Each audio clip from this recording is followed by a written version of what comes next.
Hola, aquí nuevamente con otro video.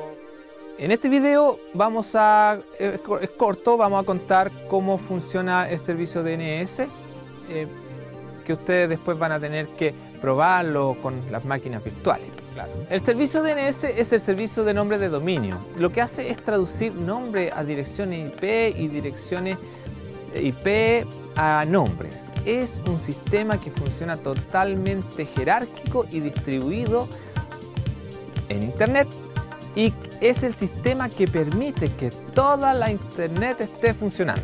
Dentro de Internet existen 13 servidores que se llaman las raíces. Estos servidores raíces mantienen una enorme base de datos que contiene cada una de las cabeceras de dominio. En realidad lo que contiene es todas las direcciones IP de quiénes son las cabeceras de dominio. Por lo tanto, para cada cabecera de dominio va a haber un conjunto de servidores. Podemos ver aquí en la diapositiva que .com tiene su cabecera de dominio, es una cabecera de dominio, .org, .net, .q, .cl, .de. Todas estas cabeceras de dominio, como les digo, tienen un conjunto de servidores que tienen que responder por ese dominio. Por lo tanto, estos servidores raíces tienen una delegación de autoridad, delegan la autoridad por cada una de las cabeceras de dominio. Delegación de autoridad quiere decir de que no van a saber específicamente cuáles son los dominios que tiene cada una de estas cabeceras, pero sí van a saber que tienen que delegar la consulta DNS a el conjunto de servidores correspondiente a la cabecera. Así, cada cabecera de dominio también tiene sus propios dominios. Por ejemplo, google.com, un dominio, gmail.com, otro dominio, el kernel.org, de donde sacamos el Linux, btr.net, para los que tienen servicios de BTR, y uct.cl, obvio, el dominio de la Universidad Católica, la tu-berlin.de, de la técnica de Berlín. Pero además, como cada dominio es independiente, estas cabeceras de dominio que contienen estos dominios delegan la autoridad en cada uno de los dominios. ¿Qué quiere decir eso? Que cada dominio tiene su conjunto de servidores, o teóricamente uno o más servidores, ¿no? Todo eso va a depender de la cantidad de recursos que tenga este dominio. UCT, a su vez, tiene un nombre, por ejemplo, www.uct.cl. Entonces ese es el nombre que va a ser resuelto para asignar una dirección IP a el servidor de web de la Universidad Católica de Temuco. Pero así como existen hosts, también existen subdominios. O sea, podemos delegar la autoridad desde los raíces hasta las cabeceras de dominio, de las cabeceras de dominio hasta los dominios, y desde los dominios hasta los subdominios. Por eso decimos que el sistema es totalmente distribuido y está jerárquicamente ordenado. Así, por ejemplo, la Escuela de Informática tiene también su subdominio, que sería inf.uct.cl, en el cual ustedes pueden encontrar el servidor pillan.inf.uct.cl. ¿Se dan cuenta cómo va escalando? pillan.inf.uct.cl. Y así se mantiene total independencia. Eso sí, que los administradores de red del dominio uct.cl, donde estaba el servidor de nombre, tuvieron que delegar la zona de autoridad hacia el servidor de inf.uct.cl para que la escuela quede totalmente independiente. Si se fijan, eso hace que los servidores raíces quedan independientes, las cabeceras de dominios quedan independientes, los dominios independientes y los subdominios independientes. Existen distintos tipos de servidores de dominio. Existen los servidores primarios, los servidores secundarios y las cachés locales. Un servidor primario es aquel que tiene la zona de autoridad de un dominio o de un subdominio. El servidor primario posee toda la información de la zona de dominio y es quien tiene el poder o la autoridad sobre el dominio. Los servidores secundarios también son servidores de DNS, pero tienen información de respaldo de los dominios, o sea, van a buscar la información de los primarios, de cada una de las zonas que tengan en sus primarios, y las descargan a su propio servidor. Cada una de las zonas se descarga y ahí tienen lo que son la información de los dominios. Entonces, los primarios resuelven direcciones IP y los secundarios también resuelven direcciones IP. Pero además tenemos los locales o las cachés. Estos son servidores sin zonas de dominio. Simplemente lo que hacen es ir al top, o sea, a los servidores raíces, para poder realizar las consultas sobre un dominio o un host en particular. ¿Qué tiene una zona de dominio? Una zona de dominio tiene distintos tipos de registros. Aquí podemos apreciar que tenemos el registro tipo A, que es el registro de dirección, que traduce los nombres que están dentro de una zona con IPv4.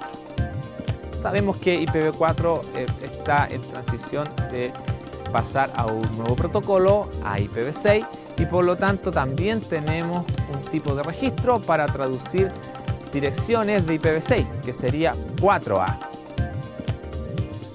Cuando queremos asignar un nombre canónico es un nombre de un dominio, o sea, un nombre canónico, por ejemplo, pillan.in.ct.cl. Pero si nosotros queremos que Pillan tenga otro nombre, por ejemplo, podría llamarse Lázaro, lázaro.in.ct.cl, pero queremos que esos dos tengan el mismo nombre, y si yo cambio la IP de Pillan, también se cambia la IP de Lázaro, puedo usar un nombre canónico. Por lo tanto, yo digo que el nombre lázaro.in.ct.cl va a ser pillan.in.ct.cl. Importantes son los name server, porque el name server va a distinguir quién es el servidor de nombre para el dominio. Eso quiere decir que cuando nosotros tengamos que hacer un registro en la cabecera de dominio, en CL por ejemplo, vamos a necesitar decirle cuál es el NS para nuestro servidor, para nuestra zona de dominio que estamos registrando. También vamos a tener que asignarle o definirle los NS secundarios. Todo eso con el registro NS. Para que funcionen los servidores de correo se definen los MX, Mail Exchanger. Es importante hoy en día tener definido claramente cuáles van a ser nuestros Mail Exchangers, porque como sabemos existe mucho spam dando vuelta y hoy en día los servidores tienen todos validadores que chequean si efectivamente el servidor de correo que me está enviando un correo es efectivamente un servidor de correo. Por eso tenemos los MX. Entonces tiene que estar definido el Mail Exchanger en la zona de dominio. Pero a su vez, como nosotros podemos resolver directamente a través de los DNS, también podemos resolver de manera inversa. Esto quiere decir que una dirección IP tiene que dar como resultado un nombre de dominio. También es importante que cada servidor de correo tenga su inversa y con el mismo nombre, por el mismo tema de los spam que tanto daño nos causan.